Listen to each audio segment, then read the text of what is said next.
जानकी पात्र मुख्य प्रदीप भंडारी हम सहित जोड़ी होती टिके अटके चाहिए। प्रदीप जी, जो एग्जिट पोल आया था वो एग्जैक्ट हो गया।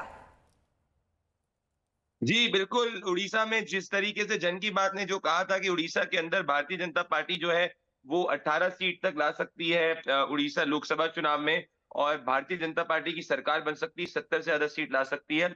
उड़ीसा की जनता ने उसी एग्जिट पोल के हिसाब से अपना जो जो अभी रिजल्ट्स आ रहे हैं हमारे एग्जिट पोल के हिसाब से आ रहे हैं, तो मैं इस पे काफी कहना चाहता हूं कि ये अच्छी बात है। और मेन मुद्दा जो जमीन पे यही था कि जो पांडियन जी के लीडरशिप को उड़ीसा की जनता एक्सेप्ट नहीं कर रही थी, और साथ में प्रधानमंत्री नरेंद्र मोदी का जो इम्पैक्ट था महिलाओं में और युवाओं में, वो देखने को मिला था लोकसभा लेवल पे। तो ये दोनों नैरेटिव्स जो है वो जमीन पे चले थे, और बीजेडी के वर्कर्स, बीजेडी के लोग भी खुद भी भारतीय जनता पार्टी को वोट डाल के आए, क्योंकि उनको उनको नवीन पटनायक के बाद में पांडियन जी की लीडरशिप एक्सेप्ट नहीं थी। प्रदीप जी, आप ये कहना चाहते हैं कि पांड्यान जी जो है वो बीजेडी के लिए एसेट नहीं लायबिलिटी थे, जो आपने महसूस किया ग्राउंड में?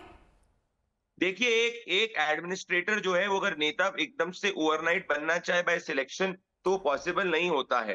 तो जैसे जब मैं ग्राउंड पे मेरी और मेरी टीम ट्रैवल कर रही थी, तो हमने ये पाया कि लोग जो है, एक तो लोकसभा में महिलाएं जो है वो एक तरफा प्रधानमंत्री नरेंद्र मोदी के साथ में थी, और असेंबली लेवल पे जो पांडियन जी ने जिस तरीके से पूरा कैंपेन संभाला था, बीजेडी के खुद के एमएलए ही उस बात को एक्सेप्ट नहीं कर रहे थे, बीजेडी के खुद के वर्कर्स ही उस बात को एक्सेप्ट नहीं कर रहे थे, और वो खुद चाह रहे थे कि भाई अगर पोस्ट नवीन एरा हो तो उसमें पांडियन जी ना हो, पर उसमें एक्सप्लिसिटली लग रहा था कि पांडियन जी ही पार्टी को कंट्रोल कर रहे हैं। तो जितना भी लोकल बीजेडी का वोट है वो भी भारतीय जनता पार्टी को पीछे से सपोर्ट कर रहा था। प्रदीप जी, और ये तो जैसे भोचाल आ गया है ओडिशा में, और आपका सर्वे क्या कह रहा था? ये तो जैसे भोचाल आ गया है ओडिशा में।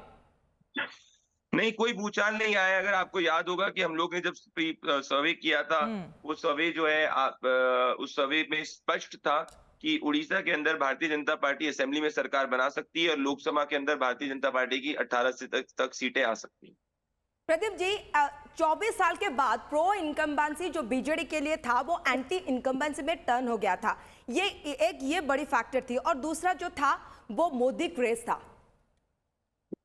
देखिए, एक चीज आप समझिए कि जी, एक चीज समझिए कि क्या होता है कि कोई भी जो इनकम्बेंसी एंटी इनकम्बेंसी जो प्रो इनकम्बेंसी होती है वो परमानेंट नहीं होती है, वो हमेशा ट्रांजिएंट रहती है। और ऐसी ट्रांजिएंट एंटी इनकम्बेंसी के अंदर प्रो इनकम्बेंसी जो होती है वो ट्रांजिएंट रहती है, और जब वो बदलती रहती है तो एक दौर आता है जब कोई भी रीजनल पार्टी अपनी लीडरशिप में ट्रांजिशन नहीं कर पाती, तो जनता जो एक नेशनल ऑल्टरनेटिव की तरफ जाती है। नवीन पटनायक के बाद में बीजेडी में लीडरशिप ट्रांजिशन प्रॉपरली नहीं हुआ था, पांडियन जी की लीडरशिप को एक्सेप्ट नहीं किया गया था, तो ये नेचुरल था कि बीजेपी जो नेक्स्ट बेटर ऑल्टरनेटिव है जो बीजेपी, उसकी तरफ लोग जा रहे थे, और उड़ीसा के अंदर बीजेपी की सरकार बनती हुई दिख रही है। इवेंचुअली अब उड़ीसा की राजनीति बीजेपी बनाम बीजेडी या बीजेपी बनाम कांग्रेस होने के भी चांसेस हैं। प्रदीप जी, आप खुद जमीन में आए थे, उड़ीसा आए थे, तो क्या महसूस किया? जैसे कि ये बोला पहले भी जो सर्वे हुआ है, कभी 2019 में देखिए, 2014 में देखिए, अर्बन और जो गांव के वोटर है उनमें एक डिवाइड वोट होता था,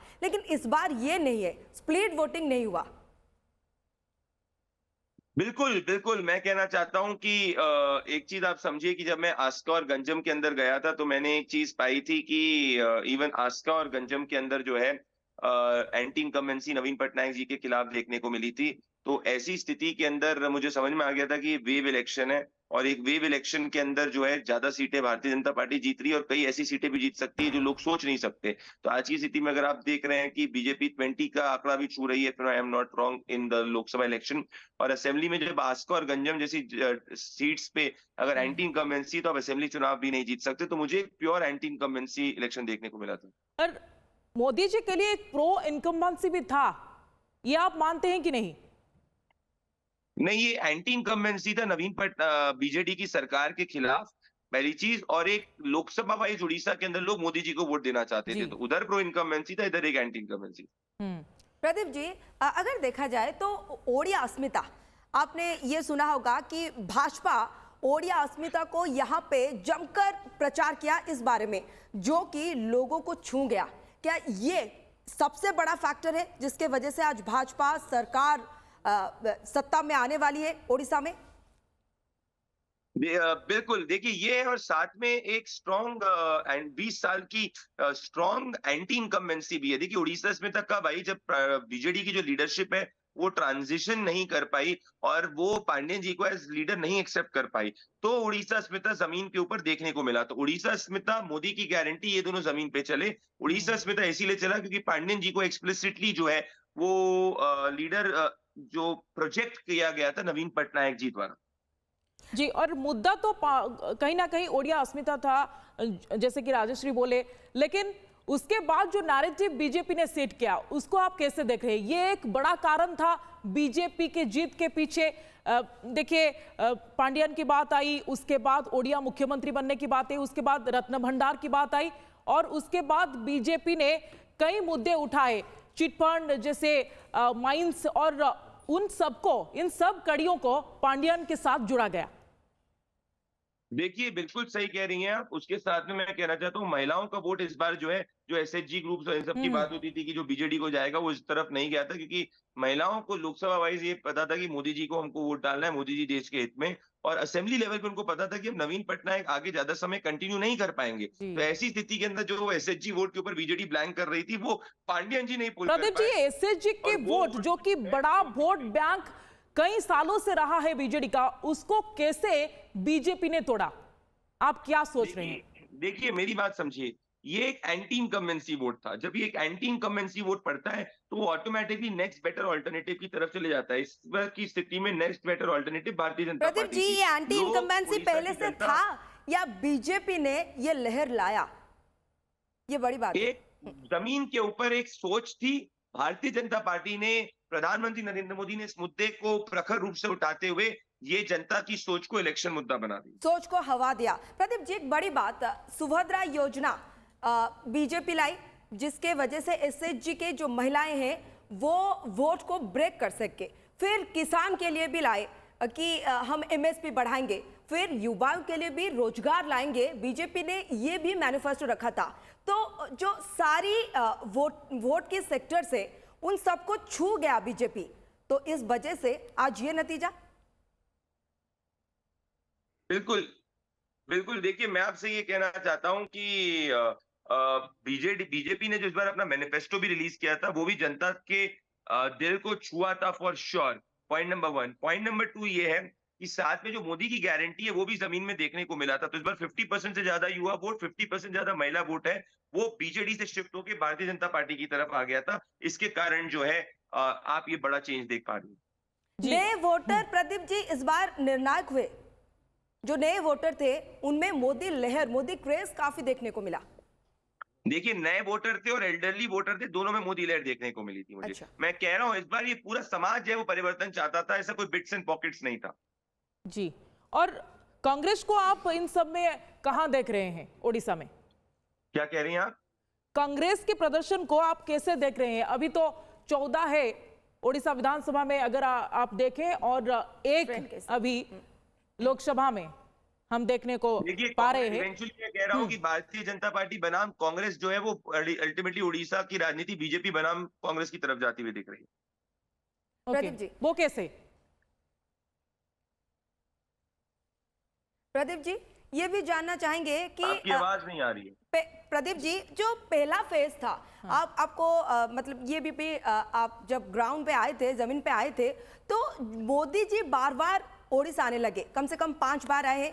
पहली फेज में स्कीम बनाम स्कीम थी, जो लड़ाई थी बीजेपी और बीजेडी की, लेकिन दूसरी फेज में बीजेपी ने अपना जो इश्यूज थे वो बदला।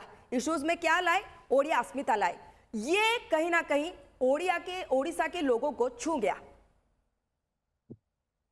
मैं 100% आपसे सहमत हूं कि जब बीजेपी ने अपना नैरेटिव चेंज किया, तब से बीजेपी का कैंपेन बहुत ज्यादा पिक कर चुका था, और फेज 1 के बाद पर्टिकुलरली बहुत ज्यादा पिक किया था। स्कीम बनाम स्कीम ये नहीं होगा, ये बीजेपी के जो नेता थे वो जान चुके थे। आप एक बार क्वेश्चन रिपीट कर सकती हैं? प्रदीप जी, स्कीम बनाम स्कीम, इस हिसाब से भाजपा यहाँ पे सरकार नहीं कर सकती, ये बीजेपी को कहीं ना कहीं पता चल गई थी, इसलिए स्ट्रैटेजी बदला गया। देखिए, एक एंटी इनकम्बेंसी थी, जो भी जमीन पे था उसको एक एंटी इनकम्बेंसी सॉलिड दिख रही थी, और ये सामने जो है वो प्रदर्शित हो रही थी। और मेरा मानना यह है कि जब कोई भी व्यक्ति जमीन पे ट्रैवल करा, उसको एंटी इनकम्बेंसी दिखी, तो भारतीय जनता पार्टी ने अपना नैरेटिव उसी एंटी इनकम्बेंसी से दिखाया। तो जन की बात ने जो एग्जिट पोल उड़ीसा के अंदर किया था, उसने उसी एंटी इनकम्बेंसी को रिफ्लेक्ट किया था असेंबली इलेक्शन और लोकसभा इलेक्शन में। एनडीए का 400 पार का नारा था, लेकिन यहाँ 300 पार होते हुए तो हम नहीं देख रहे हैं। इसके पीछे क्या वजह हो सकती है? देखिए, इसके पीछे वजह है उत्तर प्रदेश के अंदर जातीय लेवल पे वोटिंग होना, कास्ट लेवल पे वोटिंग होना, ना कि राष्ट्रीय मुद्दों के ऊपर वोटिंग होना। उत्तर प्रदेश एक स्विंग स्टेट है, तो अगर आप पूरे राष्ट्र को देखेंगे, उत्तर प्रदेश, बंगाल, महाराष्ट्र और राजस्थान के अंदर क्षेत्रीय मुद्दे और क्षेत्रीय मुद्दे और लोकल मुद्दे जो है वो सर्वोपरि हुए, ना कि राष्ट्रीय मुद्दे। और पर्टिकुलरली उत्तर प्रदेश के अंदर, पूर्वांचल के अंदर जाति ज्यादा चली, कैंडिडेट ज्यादा चला, ना कि राष्ट्रीय मुद्दे ज्यादा चले। तो इसी कारण जो है ये आप 400 पार और 300 पार का आंकड़ा नहीं हो पाया। प्रदीप जी, कांग्रेस ने जन की बात की जो एग्जिट पोल था उससे कहा कि ये फैंटेसी वर्ल्ड है। क्या आप राहुल क्वेश्चन गांधी रिपीट ने करेंगे? थोड़ा आवाज कर दीजिए। जी, राहुल गांधी ने ये कहा कि जो जन की बात की जो एग्जिट पोल है वो सिर्फ फैंटेसी है। देखिए, जिनने कहा कि वो फैंटेसी है, आज मैं ये कहना चाहता हूं कि उड़ीसा के ऊपर वो एग्जिट पोल पूर्ण रूप से 100% शामिल हुआ है, साबित हुआ है। जी। हमारे सभी राज्यों के अंदर एग्जिट पोल सही साबित हुआ है, कंपेयर टू 4 राज्य, विच इज उड़ीसा नहीं, उत्तर प्रदेश, महाराष्ट्र, बंगाल और राजस्थान। और कोई भी व्यक्ति जब जमीन पे 100, इतने 200, 300 लोग जो जमीन पे काम करते हैं, महीनों तक मेहनत करते हैं, किसी को अच्छा नहीं लगता है। जब आप एक मैच को लूज करते हैं, आप ड्राइंग बोर्ड पे जाते हैं और पता करते हैं कहाँ सही है कहाँ गलत है। तो मेरे हिसाब से जो साइंटिफिक एरर उत्तर प्रदेश के अंदर आए, उसकी जांच की जाएगी। जब आप लाइफ में करते हैं, आप कुछ चीज सही करेंगे, कुछ चीज गलत करेंगे, ये लाइफ की प्रक्रिया है। कोई हमेशा नहीं जीत सकता, कोई हमेशा नहीं हार सकता। आपको बस अपनी गलतियों को सुधारना है और अच्छी चीजों के ऊपर प्रदीप जी, आपको क्या एम्प्लीफाई आप करना है, जैसे इंडिया उड़ीसा में अलायंस चीजें को सही। कंसोलिडेट होते हुए देख रहे हैं? बढ़ोतरी हुई है? मेरे हिसाब से एनडीए 300 के करीब पहुंच जाएगा और अराउंड 300 रह जाएगा। हम इंडिया अलायंस की बात कर रहे हैं। क्या कह रही हैं आप? इंडिया अलायंस मेरे हिसाब से इंडिया अलायंस जो है, अगर आप देख रही हैं, 230, 240, 220, 35 इसी के अराउंड रहने वाला है। कि उनका जो 295 का नारा था, वो टारगेट था, ये तो एनडीए का नंबर अभी दिख रहा है 290।